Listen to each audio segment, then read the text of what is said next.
¿Qué está haciendo mejor un policía? ¿Yéndose a golpearle al vecino a las 3 de la mañana para que le baje a la música o persiguiendo a la persona que posiblemente esté robando en el parque de al lado? ¿Sí?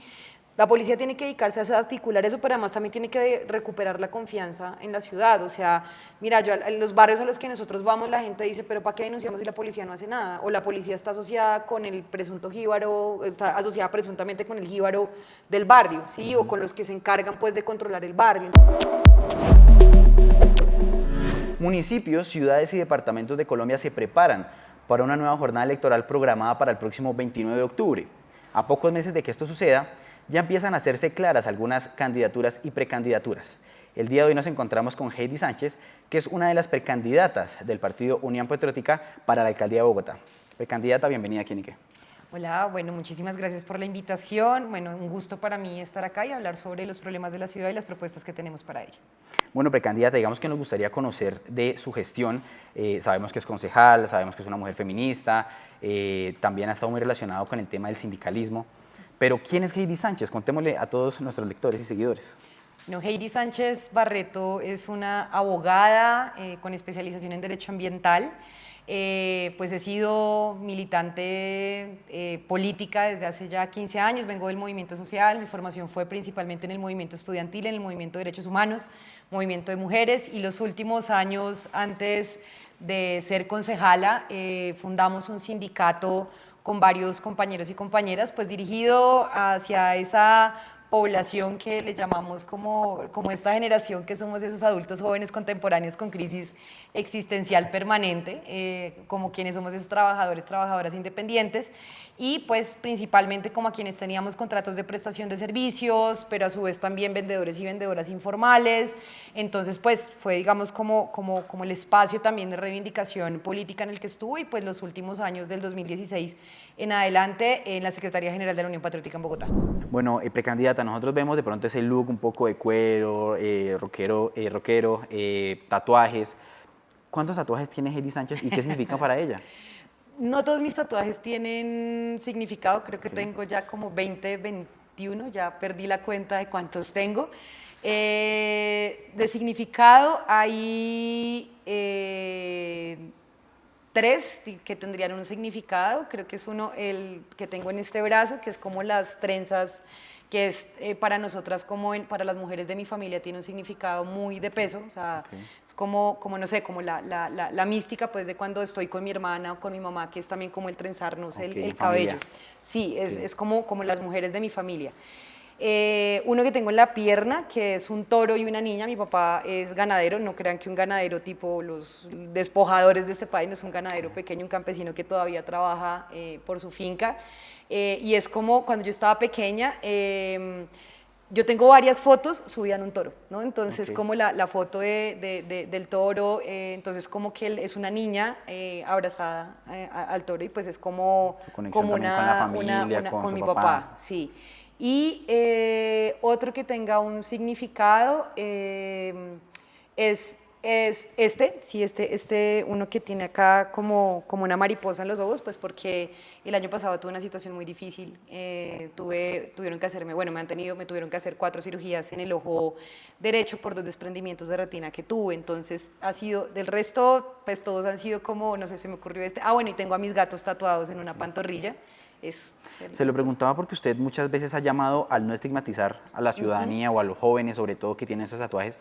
Pues yo quisiera saber cuál va a ser el trabajo que va a hacer Heidi Sánchez por los jóvenes en caso de llegar a la alcaldía de Bogotá. Bueno, yo vengo de una organización juvenil y creo que o sea, pues fue mi primer espacio de formación, ¿no? Ya no estoy joven dentro del Estatuto de Ciudadanía Juvenil, porque uno es joven hasta los 28 legalmente, pero joven siempre, soy vieja la cédula.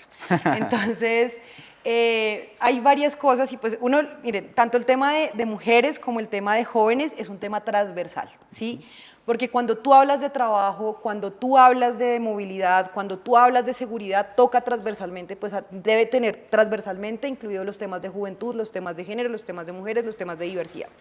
Entonces, la juventud hoy en Bogotá podemos clasificarla, en lo que sí tiene que ver enfoque de juventud está la educación básica y media, lo que tiene que ver con educación superior y lo que tiene que ver con acceso a empleo, a cultura, a recreación y a deporte. Entonces, En educación básica y media, para mí hay algo que es fundamental y es el tema de la atención en salud mental, ¿sí?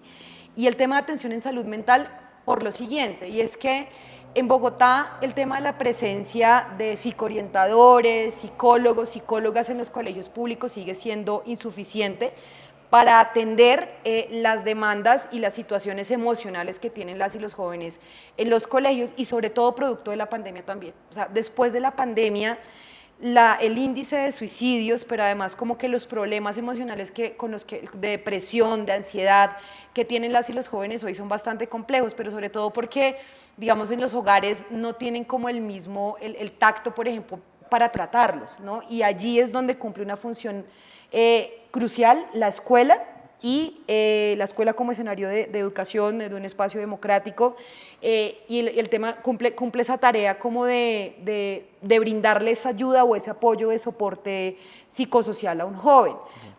Yo creo que, digamos, mi generación, o sea, o por lo menos cuando uno decía que estaba triste en la casa, mijita, póngase a hacer algo porque eso es que está desocupada, ¿sí? Pero nunca le daban la atención en términos de salud mental y eso me parece importantísimo en materia de educación. El tema de la tarifa diferencial para jóvenes estudiantes, que hay un acuerdo de ciudad que reconoce la tarifa diferencial, que eso toca cuando hablamos de cuál es el modelo operacional, de operación de la movilidad en Bogotá. Si vamos a seguir apostando un modelo privado donde las ganancias principalmente se las llevan los operadores privados o esa plata que va hacia allá puede ir dirigida a financiar otras tarifas diferenciales, como por ejemplo de la de estudiantes. El tema de educación superior en Bogotá, y es que aquí el tema de educación superior lo que le corresponde en términos de decisiones a la ciudad y la universidad que por excelencia le pertenece a la ciudad es la Universidad Distrital. Claro, Bogotá es una ciudad universitaria, nosotros tenemos 6 instituciones de educación superior públicas, las universidades, tenemos la Distrital, la Nacional, la Universidad Pedagógica Nacional, el Comayor, la Escuela Militar, la ESAP y bueno, el SENA. Pero que responden el presupuesto principalmente de Bogotá, la Universidad Distrital. Entonces, programas que vayan enfocados a que la plata se vaya a la base presupuestal de las universidades públicas, principalmente la Universidad Distrital, y que esto mantenga cupos en el tiempo. ¿Por qué digo esto? Está el programa de jóvenes a la U, y si bien esto ha garantizado cupos para estudiantes que deseen acceder a las universidades en Bogotá, pues se queda en una meta que no fortalece las universidades públicas y no se va a la base presupuestal porque lo que hace es solventar una demanda a corto plazo. Sí, entonces depende de la voluntad de cada gobierno, ¿no? Esto tiene que ir dirigido a la base presupuestal para que esos cupos sean política de Estado, pero que además fortalezca la universidad en otros temas también, como por ejemplo los temas relacionados con el bienestar universitario, o sea, infraestructura, o sea, hoy la Universidad Distrital tiene más del 93% de déficit de infraestructura. Construir nuevas sedes en materia de educación superior en Bogotá, obviamente fortalecer la Universidad Nacional de la gente obviamente que quiere entrar a la Universidad Nacional, a la Universidad Pedagógica y a las otras instituciones de educación superior públicas que hay en Bogotá. Están los temas de seguridad y los temas laborales, por ejemplo, de cuando se habla de los ninis, ¿no? Que me parece que también es un tema, un concepto medio estigmatizante, porque es como es que el que no quiere hacer nada, no es que no, el tema del ni estudia ni trabaja, no es que no quiera hacer nada, lo que pasa es que también hay un tema de oportunidades y de sentido de la vida, por eso también hablo del tema de salud mental. Yo creo que hay muchos jóvenes, tengo la plena seguridad de que se levantan todos los días y dicen, bueno, ¿y qué? Sí. Este tema del trabajo es muy importante porque en su campaña está el tema del trabajo digno, ¿no? ¿Cómo trabajará Heidi Sánchez por este tema? El trabajo digno, hay dos elementos que se recogen en Bogotá. Uno, está lo que le corresponde en términos de decisión de una alcaldía mayor de Bogotá, que es con el sector público, ¿no? Digamos, una apuesta central nuestra es reducir al máximo los contratos de prestación de servicios y que hayan mayores personas que tengan garantía de estabilidad laboral. Hoy la única forma de garantía de estabilidad laboral que tiene cualquier persona en este país es que sea parte de un cargo de carrera. La única forma que tienen de sacarte es que te hagan un disciplinario para que pues en el tiempo te saquen. De resto, un contrato de término indefinido en el sector privado, pues te terminan el contrato, te indemnizan y chao, ¿sí? En el caso de quienes estamos en política y pues más desde los sectores alternativos, pues menos tenemos tampoco garantía de estabilidad laboral, ¿no? Y obviamente, pues sin comparar pues los jóvenes y las jóvenes que tienen contratos basura, el contrato de la flexibilización laboral, que por ejemplo trabajen por horas o los freelance, digamos estos contratos que se disfrazan de independencia, de que tú controlas tu tiempo es falso, pues porque en última resultas trabajando más de las 8 horas diarias. Y una apuesta de generar empleo en el tiempo son las alianzas público-populares. ¿Cómo fortalecemos la economía popular, la economía solidaria en los barrios, en los territorios de la gente que se reúne y dice, bueno, nosotros vamos a vender almuerzos, el tema de la contratación de las juntas de acción comunal, que esto, por fortuna, es un proyecto de acuerdo que se aprobó este año en el Consejo de Bogotá y que ya fue sancionado, pero que además se enlaza con el Gobierno Nacional en el Plan Nacional de Desarrollo que incluye las alianzas público-populares para que sean tenidas en cuenta en la contratación estatal. Entonces, esto es importante también para generar empleo en el tiempo. O sea, ha habido, digamos, una disminución del desempleo en Bogotá, pero tú no puedes medir la disminución del desempleo cuando los contratos son a 3 meses.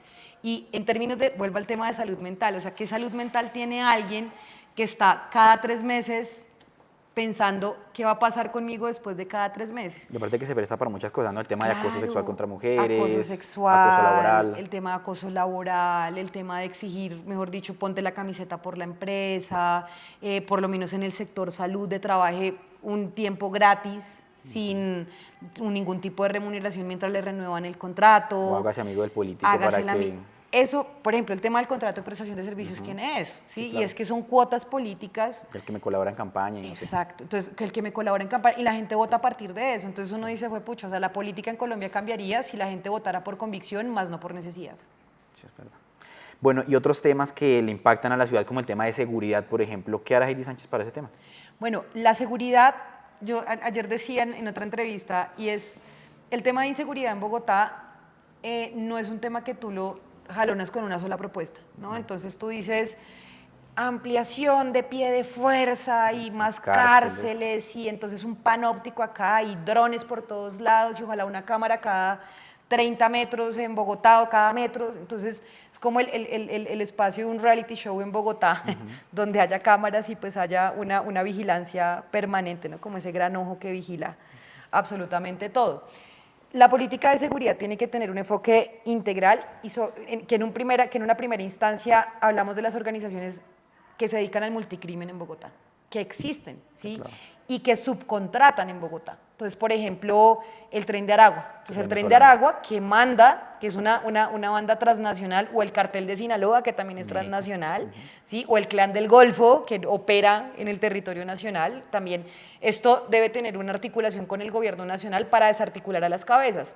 Pero además que esto no solamente opera subcontratando, sino que también hay una serie de negocios que se asocian alrededor de esto. Es, por ejemplo, el tema del lavado de activos, ¿sí? Y allí tiene que haber una función dirigida desde la Fiscalía, el CTI, pues a quien corresponde desde las instituciones de orden nacional para poder atacar y desarticular este tipo de grupos al margen de la ley que se dedican al multicrimen. Por otro lado, está el tema del fortalecimiento institucional. Hoy lo único que funciona 24 horas del día es la Policía Nacional.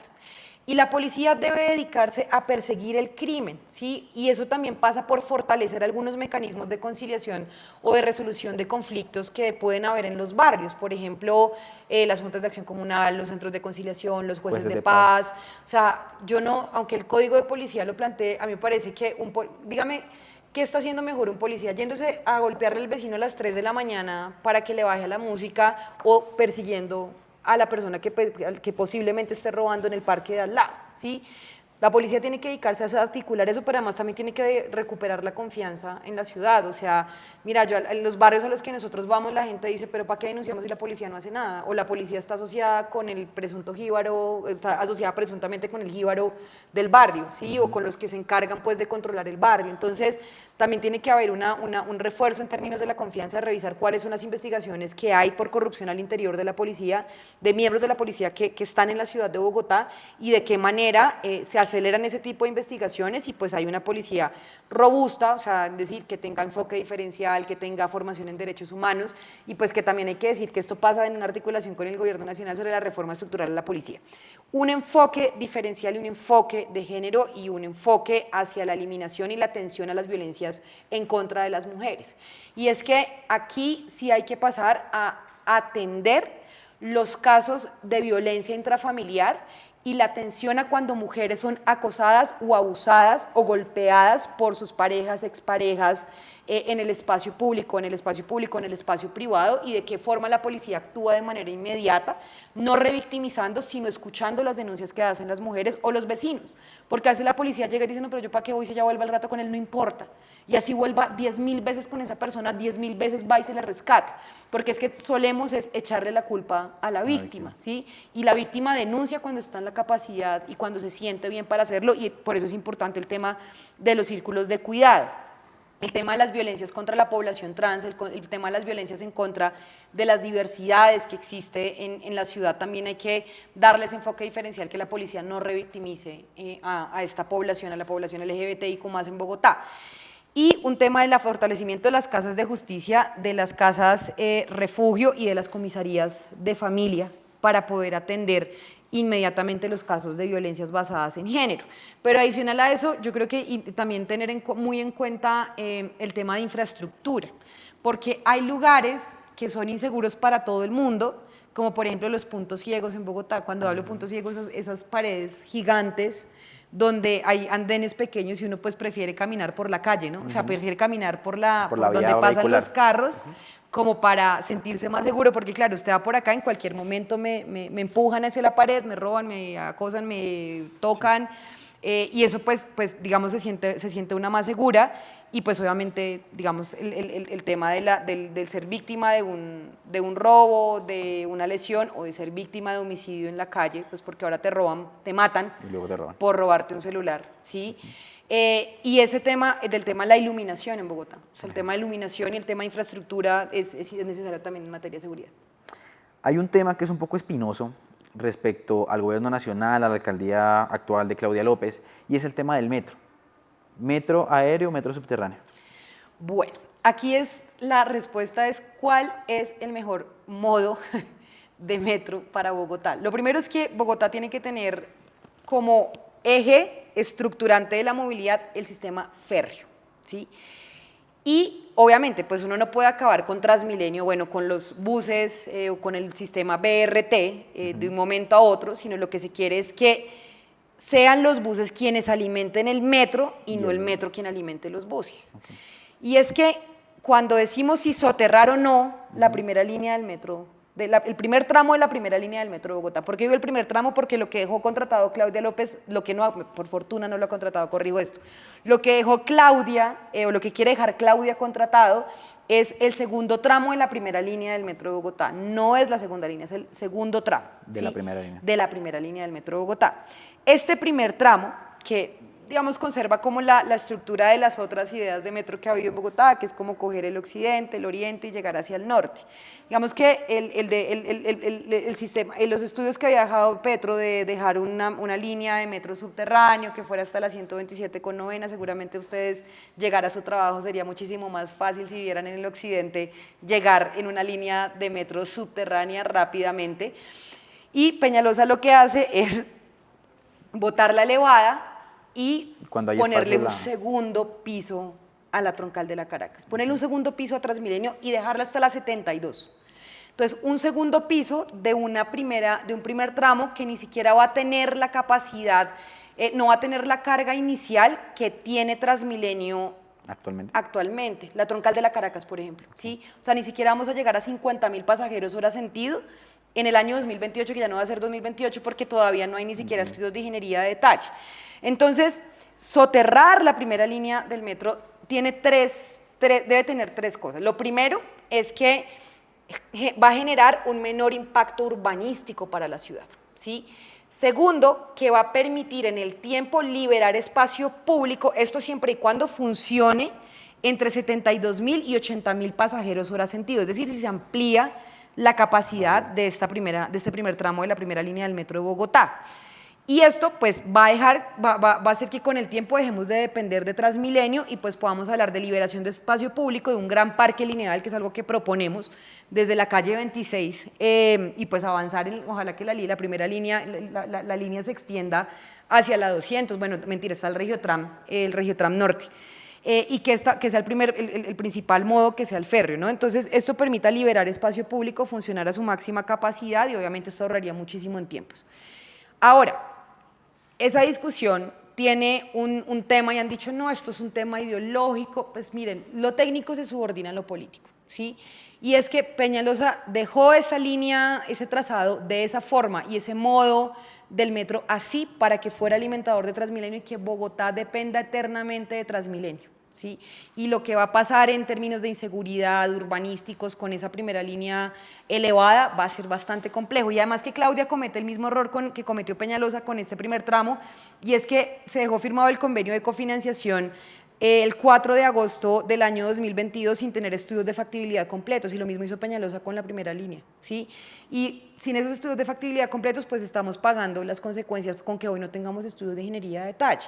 Ahora, lo mismo, el tema de la carrera séptima. Entonces aquí la carrera séptima dicen, no, pero es que no piensan de la gente que vive en la Mariposa, en el corredor Corrito, verde, okay. El corredor verde, ¿sí?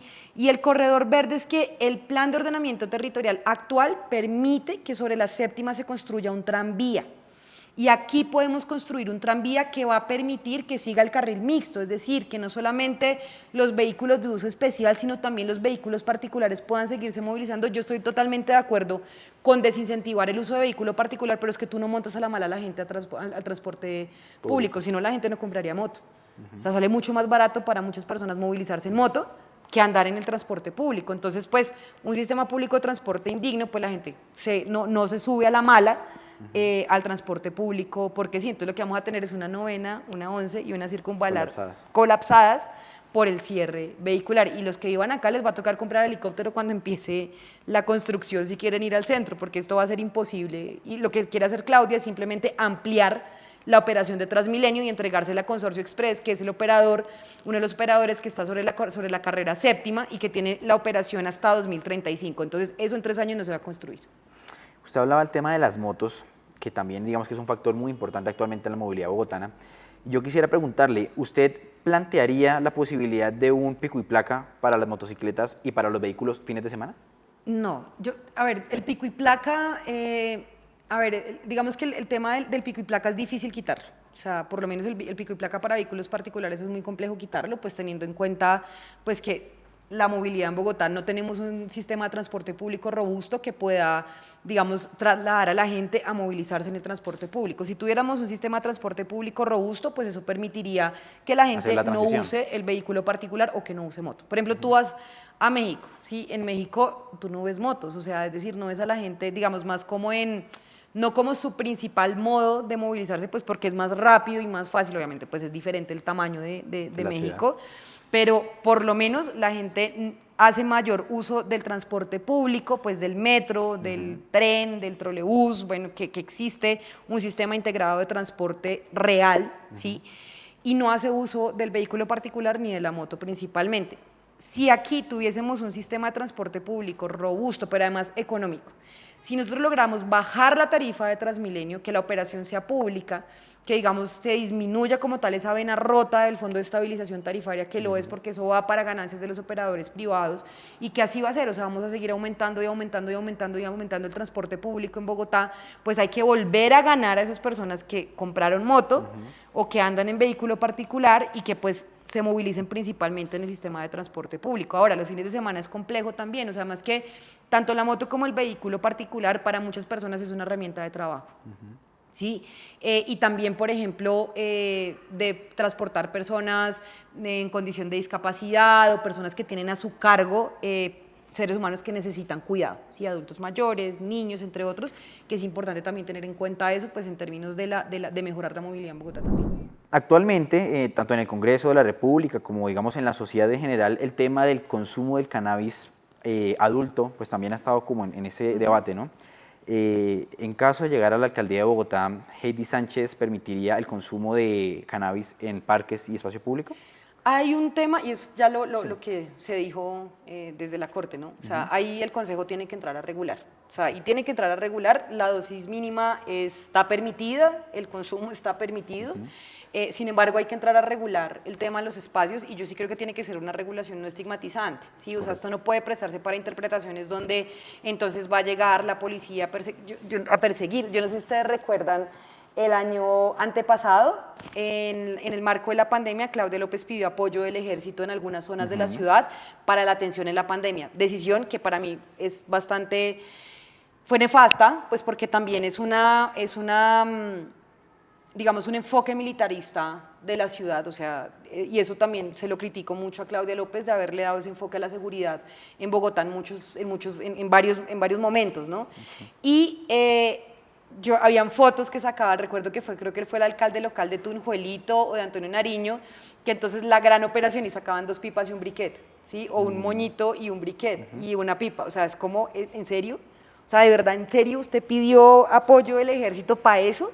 O sea, de la estigmatización además, ¿no? Que eso para mí es central, que es no a la estigmatización y criminalización de la vida juvenil. O sea, que a un pelado porque tiene rastas, un pelado porque tiene yo puse esa denuncia en el consejo, entonces un pelado porque tiene una chaqueta de escorbuto, por eso lo requisaron, ¿sí? Tenía un chaleco con un estampado de escorbuto. Entonces, creo que la policía no puede seguir estigmatizando, pero con el tema de la regulación, tiene que darse y no estigmatizar el consumo porque además es una decisión que la gente dentro de su autonomía lo hace.